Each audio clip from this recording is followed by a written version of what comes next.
You have 3 minutes. Thanks very much, Gerry, and thank you, Leader, for outlining the order of business. I suppose the day that's in it, I could not but mention again, I suppose, Brexit and the meeting that's going on today in Brussels, where we have the special meeting of the European Council.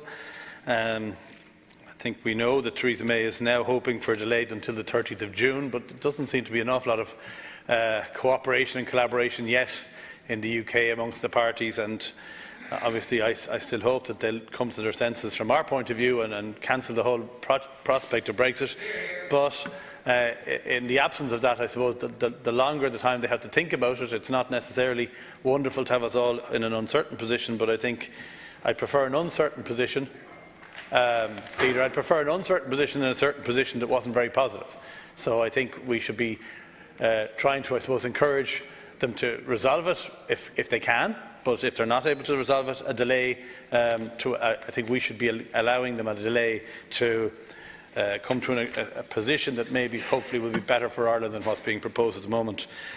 Second point, Leader, is obviously that the report published by PwC in relation to Children's Hospital still raises concerns that there are very significant risks and potential cost overruns, even at this point.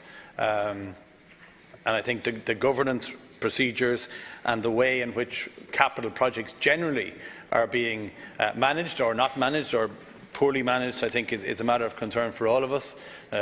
We have the National Children's Hospital, we have the broadband plan, we have various other capital infrastructure projects.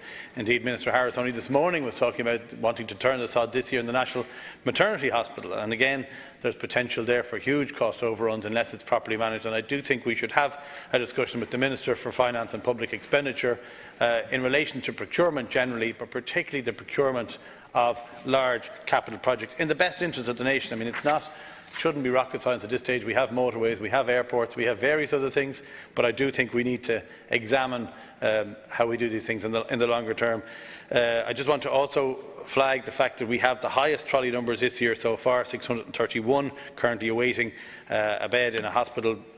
Nationwide problem with Limerick, Sligo and Cork being particularly badly affected.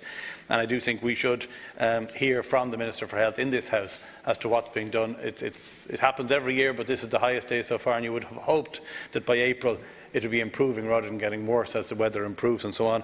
And finally, it might be useful to have the Minister with responsibility for defence at some point in here to discuss Air Corps numbers and staffing, because there is a report that the Air Corps is significantly understaffed and in particular key grades, and it's resulting in operational difficulties for them. And I'd like the Minister maybe to come in and outline what are his plans in that regard. Thank you very much.